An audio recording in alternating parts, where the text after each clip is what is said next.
नमस्कार.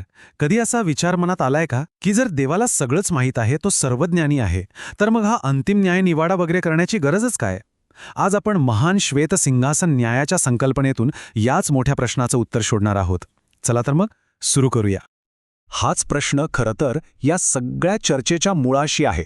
म्हणजे बघा, एका बाजूला देवाचं सर्वज्ञानी असणं, ज्याला प्रत्येकाच्या मनातलं सत्य माहीत आहे, आणि दुसऱ्या बाजूला एका भव्य जाहीर न्यायनिवाड्याची कल्पना.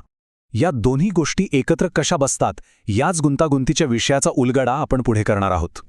बरं, मग ह्या प्रश्नाचं उत्तर मिळवण्यासाठी आपण 5 महत्त्वाच्या मुद्द्यांवर नजर टाकूया. सगळ्यात आधी, न्यायाची गरजच का आहे? मग न्यायाधीश कोण असणार? लोकांचा न्याय नक्की कसा केला जाईल? आणि ह्यातून कोणते 2 अंतिम परिणाम समोर येतात? आणि शेवटी या सगळ्यामागे नेमका उद्देश तरी काय आहे? तर मग सुरुवात करूया आपल्या पहिल्या आणि सगळ्यात महत्त्वाच्या प्रश्नापासून. जर देवाला आधीच सगळं काही माहीत आहे, तर मग आज जाहीरपणे न्याय निवाडा करण्याची गरज काय? याचं उत्तर कदाचित आपण जे विचार करतोय त्यापेक्षा खूप वेगळं आहे. आणि इथेच आपल्याला आपल्या मूळ प्रश्नाचं पहिलं उत्तर मिळायला लागतं. बघा, हा न्यायनिवाडा देवासाठी नाहीये, कारण त्याला तर सत्य आधीच माहीत आहे. हा न्यायनिवाडा आहे संपूर्ण सृष्टीसाठी. देवाने घेतलेले निर्णय फक्त न्याय असून चालत नाहीत, तर ते सर्वांना न्याय दिसायला पण हवेत. हे देवाच्या चारित्र्याचं एक जाहीर प्रदर्शन आहे, जिथे त्याच्या प्रत्येक निर्णयाचं कारण सगळ्यांसमोर स्पष्ट केलं जाईल. म्हणूनच या न्यायनिवाडाचा उद्देश फक्त शिक्षा देणं नाही, तर संपूर्ण विश्वाला हे दाखवून देणं आहे की देवाचे निर्णय केवळ कठोर आणि न्यायपूर्ण नाहीत, तर ते प्रेमावर आधारलेले आहेत. प्रत्येक निर्णय, प्रत्येक निकाल सगळ्यांसमोर उघड केला जाईल, जेणेकरून कोणाच्याही मनात कोणतीही शंका उरणार नाही. बरं, मग जर हा असा एक जाहीर न्यायनिवाडा आहे, तर 2 प्रश्न साहजिकच समोर येतात. हे न्यायालय कुठे आहे? आणि त्याहूनही महत्त्वाचं म्हणजे या सिंहासनावर न्यायाधीश म्हणून कोण बसला आहे? या न्यायालयाच्या जागेला महान श्वेत सिंहासन असं म्हटलं आहे, आणि ज्यातला प्रत्येक शब्द महत्त्वाचा आहे. महान का? कारण हा अंतिम आणि सर्वोच्च अधिकार आहे. आणि श्वेत म्हणजे पांढरा रंग, जो शुद्धता, पवित्रता आणि निष्पक्षपातीपणाचं प्रतीक आहे. असं म्हणतात की या सिंहासनासमोर कोणतीही अशुद्ध गोष्ट किंवा खोटेपणा टिकूच शकत नाही. आणि या सिंहासनावर न्यायाधीश म्हणून बसला आहे पुत्र, म्हणजेच येशू ख्रिस्त.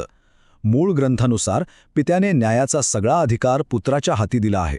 त्याचं जे वर्णन आहे ते डॅनियलच्या पुस्तकातल्या प्रतिमेशी जुळतं.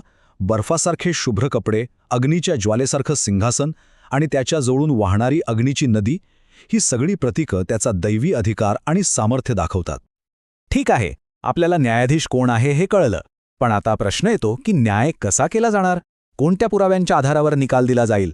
यासाठी मूळ ग्रंथ एका विशिष्ट प्रक्रियेबद्दल सांगतो, आणि त्यात काही पुस्तकांचा उल्लेख आहे. तर ही प्रक्रिया सुरू होते मृतांच्या पुनरुत्थानानं. त्यानंतर 2 प्रकारची पुस्तकं उघडली जातात. पहिले म्हणजे कर्मांची पुस्तकं, ज्यात प्रत्येक व्यक्तीच्या प्रत्येक कृतीची, प्रत्येक विचाराची आणि प्रत्येक शब्दाची नोंद असते. ही पुस्तकं म्हणजे त्यांच्या श्रद्धेचा जाहीर पुरावा म्हणून सादर केली जातात. आणि मग सगळ्यात शेवटी जीवनाचं पुस्तक उघडलं जातं, जे अंतिम निकाल ठरवतं. आणि याचं वर्णन प्रकटीकरणाच्या पुस्तकात अगदी स्पष्टपणे केलेलं आहे. आणि मी मृतांना, लहान आणि मोठ्यांना देवापुढे उभे पाहिले, आणि पुस्तके उघडली गेली. यावरून हेच दिसतं की कोणीही असो, लहान किंवा मोठा, प्रत्येकाला आपापल्या कर्मांचा हिशोब द्यावाच लागेल. आणि इथेच त्या कर्मांच्या पुस्तकांचं महत्त्व आपल्या लक्षात येतं. त्या न्यायालयात तुम्ही काय म्हणता याला महत्त्व नाही, तर तुम्ही काय केलं याला महत्त्व आहे. खरी श्रद्धा ही केवळ शब्दांपुरती मर्यादित नसते, तर ती तुमच्या जगण्यातून, तुमच्या आत्म्याच्या फळांमधून दिसून येते. याउलट खोटी श्रद्धा ही तुमच्या देहाच्या कर्मांमधून उघड होते, मग तुम्ही तोंडाने कितीही मोठे दावे केले असले तरी. जेव्हा सर्व पुरावे सादर केले जातात आणि कर्मांची पुस्तकं प्रत्येकाच्या आयुष्याची कहाणी सांगतात, तेव्हा वेळ येते निकालाची. आणि या न्यायालयात फक्त 2च अंतिम परिणाम शक्य आहेत. तिसरा कोणताही पर्याय नाही. आणि गंमत म्हणजे अंतिम निकाल हा तुमच्या कर्मांच्या चांगल्या वाईटपणावर नाही, तर एका खूप साध्या पण निर्णायक गोष्टीवर अवलंबून असतो. तुमचं नाव जीवनाच्या पुस्तकात आहे की नाही? या ग्रंथानुसार या पुस्तकात त्यांची नावं आहेत ज्यांनी ख्रिस्तावर खरी श्रद्धा ठेवली. ज्यांची नावं यात आहेत त्यांना अनंत जीवन मिळतं, आणि ज्यांची नावं नाहीत त्यांना दुसऱ्या मरणाचा सामना करावा लागतो. आता ही दुसऱ्या मरणाची संकल्पना थोडी समजून घेऊया. हे म्हणजे आपलं शारीरिक मरण नाही. मूळ ग्रंथानुसार ही देवापासून कायमची विभक्त होण्याची अवस्था आहे, ज्याला अग्नीचं सरोवर असंही म्हटलं गेलंय. ही केवळ एक शिक्षा नाही, तर अस्तित्वाचा एक अंतिम आणि कधीही न बदलणारा शेवट आहे.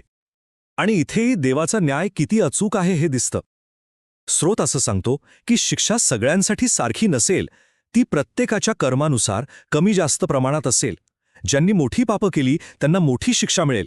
हे देवाच्या परिपूर्ण न्यायाचं आणखी एक उदाहरण आहे. पण या सगळ्याचा शेवट केवळ शिक्षा आणि निकालातच होतो का? की यामागे काहीतरी खूप मोठा उद्देश आहे? नाही, हा न्यायनिवाडा शेवट नाही, उलट एका नव्या परिपूर्ण युगाची सुरुवात आहे. त्याचा अंतिम उद्देश आहे सर्व पाप, दुःख आणि मृत्यू यासारख्या गोष्टी कायमच्या काढून टाकणं. ही एक प्रकारची वैश्विक शुद्धीकरणाची प्रक्रिया आहे, ज्यानंतर केवळ तेच शिल्लक राहतील जे प्रेमाने आणि आज्ञाधारकतेने जगतात, आणि यातूनच ही सृष्टी तिच्या परिपूर्ण आणि अंतिम स्वरूपात पोहोचेल. आणि या अंतिम ध्येयाचं एक खूप सुंदर वर्णन या वचनात मिळतं. तेव्हा पुत्र स्वतःही त्याला अधीन होईल, ह्यासाठी की देव सर्वांमध्ये सर्व काही व्हावा. याचा अर्थ असा की जेव्हा सगळं काही शुद्ध आणि परिपूर्ण होईल, तेव्हा पुत्र स्वतः ती संपूर्ण सृष्टी पित्याला परत समर्पित करेल.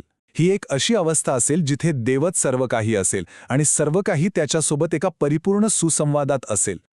तर आपण सुरुवात केली होती एका प्रश्नानं की सर्वज्ञानी देवाला न्यायनिवाड्याची गरज का आहे, आणि आपण पाहिलं की हा न्याय देवासाठी नाही तर सृष्टीसाठी आहे, त्याच्या न्यायाच्या आणि प्रेमाच्या अंतिम प्रदर्शनासाठी. आणि या सगळ्याचा शेवट होतो एका परिपूर्ण शुद्ध सृष्टीमध्ये.